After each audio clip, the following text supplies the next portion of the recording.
कार्तिक कृष्णाष्टमी म्हणजेच कालाष्टमीला कालभैरव जयंती साजरी केली जाते. यावर्षी कालभैरव जयंती आली आहे ती 5 डिसेंबर 2023 रोजी. कालभैरव जयंतीच्या दिवशी नेमकं काय करावं, कालभैरवांची पूजा कशी करावी, या दिवशी कोणती आध्यात्मिक सेवा करावी, कोणती मंत्रसाधना करावी, कोणते उपाय करावे आणि तसेच पूजा करण्यासाठी कोणता शुभमुहूर्त आहे हे आपण या व्हिडिओमध्ये आज पाहणार आहोत. या दिवशी रात्री विशिष्ट मुहूर्तावर विशिष्ट मंत्रोक्त हवन केल्याने आपली अडकलेली कामे सिद्ध होतात. कोणी जर आपली एखाद्या व्यवहारामध्ये फसवणूक केली असेल, आपल्या घरी चोरी झाली असेल किंवा आपले पैसे कोणाकडे अडकलेले असतील तर स्वतः कालभैरव त्यांना दंडित करून वठणीवर आणतात. कारण कालभैरवनाथ हे कठोर शिस्तीचे दैवत आहे. हे मंत्रोक्त हवन कधी करावं, कसं करावं ही माहिती देखील आज आपण पाहणार आहोत. कालभैरव जयंतीच्या दिवशी भगवान शिवाच्या कालभैरव रूपाची उत्पत्ती झाली. या दिवशी ब्रह्मयोग तयार होतो. कालभैरव हे मंत्रतंत्राची देवता आहे, त्यामुळे या दिवशी मंत्र सिद्ध केले जातात. कालभैरवाच्या पूजेने जीवनातील नकारात्मकता दूर होते. वाईट शक्ती, नजरदोष आपल्या जवळ पण येत नाहीत. त्याचप्रमाणे ग्रहदोष, पीडा, आजार, शत्रुपीडा इत्यादी सर्व संकटांपासून कालभैरव आपलं रक्षण करतात.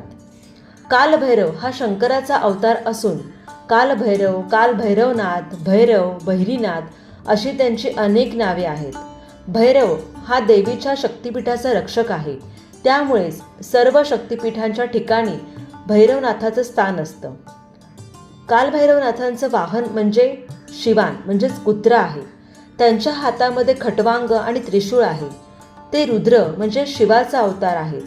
कालभैरवनाथ कठोर तसेच शिस्तीचे दैवत आहे. त्यांना खोटं बोललेलं अजिबात चालत नाही. मात्र आपल्या भक्तांवर ते नेहमी कृपा करतात.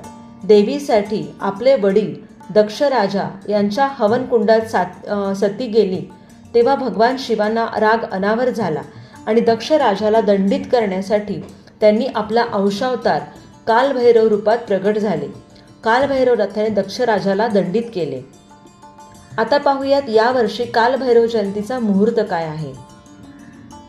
2023 साली कालभैरव जयंती आली आहे 5 डिसेंबर रोजी. तिथीचा प्रारंभ होतो आहे 4 डिसेंबर 2023 रोजी संध्याकाळी 9:59 आणि तिथी समाप्ती होणार आहे 6 डिसेंबर 2023 रोजी दुपारी 12:37. या दरम्यान आपण कालभैरवांची पूजा, आरती, आराधना अवश्य करावी. आपण ती घरी देखील करू शकता. जवळपास कुठे कालभैरवनाथांचे मंदिर असेल तर मंदिरात जाऊन करावे.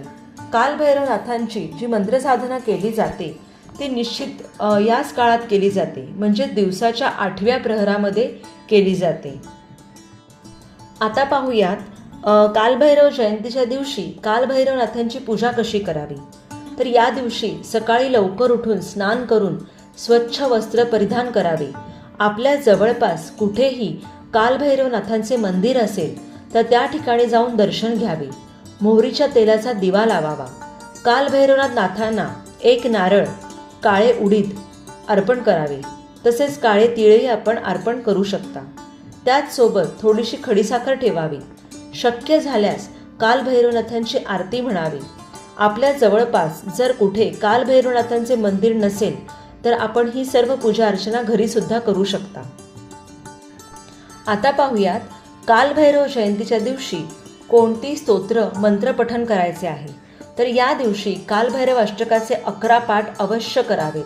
कालभैरव अष्टक हे इतकं प्रसिद्ध आणि महान आहे, त्याचे 11 पाठ तुम्हाला करायचे आहेत. जर तुम्हाला 11 पाठ नाही जमले तर 1 पाठ कमीत कमी मनापासून करावा. कालभैरव अष्टक हे खूप प्रभावी स्तोत्र मानले जाते. यानंतर ओम कालभैरवाय नमः या मंत्राचा जप करायचा आहे. ओम कालभैरवाय नमः याचा 1 माळ जप झाल्यानंतर ओम नमः शिवाय या मंत्राचा 1 माळ जप तुम्हाला करायचा आहे.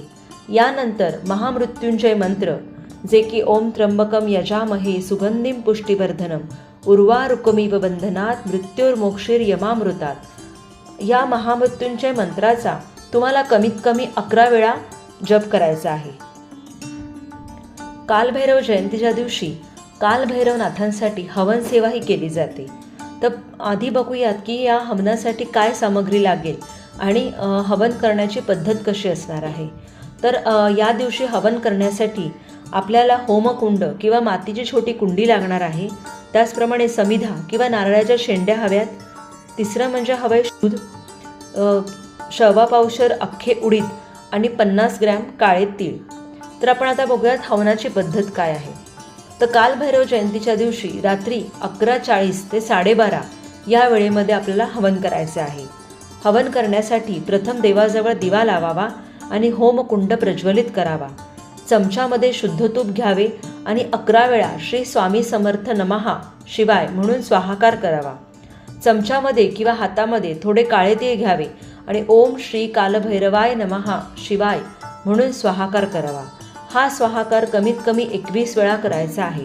म्हणजेच तुम्हाला काळे तीळ 21 वेळा तुम्हाला त्या होमकुंडामध्ये टाकायचे आहे आणि होमकुंडामध्ये तीळ टाकताना तुम्हाला ओम श्री कालभैरवाय नमहा हा मंत्र म्हणायचा आहे. तर हवन का करायचं आहे. तर कालभैरवनाथांचं हे दृष्ट प्रवृत्तीला कठोर शासन करण्यासाठी अवतरले आहेत. त्यामुळे कालभैरवनाथांची अशा पद्धतीने सेवा केल्याने आपली जर एखाद्या व्यवहारात फसवणूक झाली असेल, आपल्या घरी चोरी झाली असेल किंवा आपल्या घरी चोरी होऊ नये म्हणून एखाद्याकडे आपले पैसे अडकले असतील किंवा नोकरी व्यवसायाच्या ठिकाणी कोणी आपल्याला मुद्दामून त्रास देत असेल, तर अशा सर्व प्रकारच्या समस्यांचे या हवनातून निवारण होणार आहे. हवन झाल्यानंतर हवनाची राख दुसऱ्या दिवशी सकाळी आपल्या घराच्या आजूबाजूला आवारात पसरून टाकायची आहे. यामुळे वाईट शक्तींपासून, वाईट नजरेपासून आणि चोरांपासून तसेच वाईट प्रवृत्तीच्या लोकांपासून आपल्या घराचे सदैव रक्षण होणार आहे. जी कालाष्टमी आहे कालभैरवनाथांची, त्या दिवशी सेवा करण्याचे काय महत्त्व आहे ते आता आपण पाहणार आहोत. कालाष्टमीला कालभैरवनाथांची सेवा करण्याचे अनेक महत्त्व आहे. या दिवशी कालभैरवनाथांची पूजा केल्याने शनिदेवांची कृपा होते, राहूचा अशुभ प्रभाव कमी होतो, तसेच ग्रहदोष पीडा कमी होतो आणि आपल्या घरामध्ये सुख, शांती आणि समाधान नांदते. आता पाहूयात कालाष्टमीला आपल्याला काय उपाय करायचे आहेत. कालाष्टमीच्या दिवशी काळ्या कुत्र्याला चपाती त्यावर थोडीशी साखर अवश्य द्यावी. असे केल्याने शनिदेवांची कृपा प्राप्त होते. तसेच शक्य झाल्यास या दिवशी पिंपळाच्या झाडाखाली मोहरीच्या तेलाचा दिवा लावावा.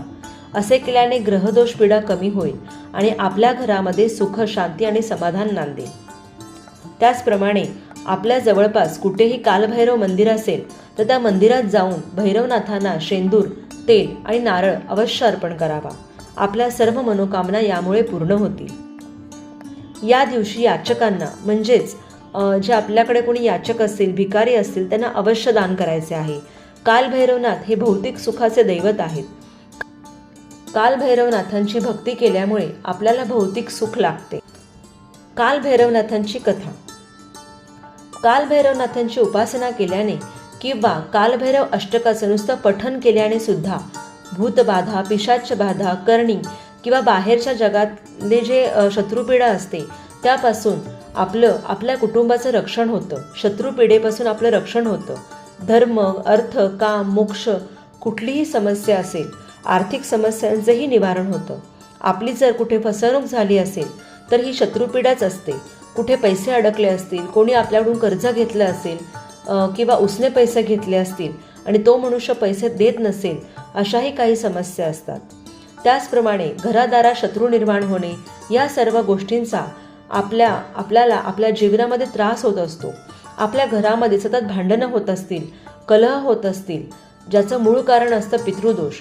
कालभैरव अष्टकाच्या पठणाने पितृदोष देखील नाहीसा होतो किंवा कमी होतो. यासाठी आपल्याला कालभैरवनाथांची साधना, उपासना करायची आहे. उपासनेची पद्धत अत्यंत सोपी आहे. कालभैरव अष्टक अत्यंत प्रभावी स्तोत्र आहे. छोटे स्तोत्र आहे, पण हे स्तोत्र आपण सिद्ध करावं, त्याचं रोज पठण करावं. नक्कीच आपल्याला आपल्या जीवनामध्ये ज्या समस्या आहेत, अडथळे असतील, याचं निवारण झाल्याशिवाय राहणार नाही. कालभैरव कोण आहेत? कालभैरव हा भगवान शंकराचा 5वा अवतार मानला जातो. क्रोध भैरव, चंड भैरव, प्रचंड भैरव, उन्नत भैरव ही त्यांचीच रूपे आहेत. प्रथमदर्शनी त्यांचं रूप उग्र असलं तरी भक्तांच्या हाकेला ते धावून जातात. ते श्यामवर्णाचे असून त्यांना 4 हात आहेत. त्रिशूळ, खड्ग, खापर आणि चौथ्या हातामध्ये ब्रह्मदेवाचे 5वे मस्तक त्यांनी धारण केलेले आहे. त्यांचे वाहन कुत्रा असून वेशभूषा भगवान शंकरांसारखीच आहे. संपूर्ण अंगावर चिताभस्म लावलेलं, कमरेभोवती व्याघ्रचरण म्हणजेच वाघाचं कातडं आणि गळ्यात रुंडमाला धारण करणारे कालभैरव हे प्रथमदर्शनी कुणाच्याही मनात भीती उत्पन्न करतात आणि म्हणूनच त्यांचे उपासना करणाऱ्याला शत्रुपीडेचे भय राहत नाही. आता पाहूयात कालभैरव अवताराची उत्पत्ती कशी झाली. एकदा देवसभेमध्ये ब्रह्मदेवाने गर्वाने उन्नत होऊन भगवान शंकरांची निंदा केली. अर्थातच या निंदेमागे देखील कालभैरव या अवताराची उत्पत्ती व्हावी हाच ब्रह्मदेवाचा उद्देश होता. भगवान शंकर क्रोधित झाले. ब्रह्मदेवाचा अहंकार नाहीसा करण्यासाठी त्यांनी कालभैरवनाथाचा अवतार घेण्याचा निश्चय केला. त्याचा परिणाम म्हणून भूकंप झाले, प्रचंड वादळे गुंजू लागली, समुद्रात प्रचंड लाटा उचलू लागल्या, सर्वत्र हाहाकार उडाला. देव दानव सर्वच भीतीने थरथर कापू लागले आणि अचानक कुत्र्यावरती आरूढ झालेली एक महाकाय आकृती आकाशातून अवतीर्ण झाली. तिचं रूप पाहून सर्वजणच भयभीत झाले. ते होते कालभैरव. क्रोधानाला झालेल्या डोळ्यांनी त्यांनी ब्रह्मदेवाचा शोध घेतला आणि हातातील लखलखती त्रिशूळाने त्यांचा चिरच्छेदही केला. 5 मुखी परमेश्वर म्हणून ओळखले जाणारे ब्रह्मदेवांचे 4 लोकांचे मस्तक परत जोडले गेले. ब्रह्मदेवांनी भगवान शंकराची क्षमा मागितली आणि काशीचा कोतवाल म्हणून भगवान कालभैरवांची त्यांनी नियुक्ती केली. तर असे हे आपले कालभैरव. या कालभैरवांची जयंती 5 डिसेंबर रोजी आहे. त्यासाठी वरील सांगितलेल्या सर्व सेवा तुम्ही नक्की अवश्य तुम्हाला जमेल तेवढ्या आवर्जून करा. आयुष्यातील दुःख, त्रास, घरातील नकारात्मक शक्ती, करणीबाधा, जादूटोणा, भूतबाधा नाहीसे करण्यासाठी कालभैरव जयंती हा अत्यंत शुभ दिवस आहे. वर्षातून एकदाच हा दिवस असतो. आपण जसे अमावास्येला आपल्या घरात सुखशांती नांदावी यासाठी उपाय करत असतो, त्याचप्रमाणे या दिवशीही तुम्हाला सेवा करायच्या आहेत. आपल्या स्वामी केंद्रामध्ये तर हा दिवस खूप उत्साहात साजरा केला जातो. तर आपल्या आयुष्यातही सर्व काही चांगले व्हावे यासाठी ही सेवा सर्वांनी करावी. ही अशी तुम्हाला मी अगदी मनापासून विनंती करत आहे. बघा, याचा अनुभव तुम्हाला नक्की येणार आहे. तुमच्या घरात जर सारखे आजारपण असेल, भांडणं असतील, कटकटी असतील, तुम्हाला जर वाटत असेल की घराला नजर लागली आहे, तर हा कालभैरव जयंतीला तुम्ही हे जे उपाय सांगितले आहे ते 100% नक्की करून बघा. तुम्हाला याचा अनुभव नक्कीच येणार आहे. चला तर मग पुन्हा भेटूयात पुढच्या व्हिडिओमध्ये. व्हिडिओ आवडला असेल तर नक्की लाईक, शेअर आणि सबस्क्राईब करा. कारण हा चॅनल माझा नाही, आपल्या सगळ्यांचा आहे. थँक्यू. Stay tune.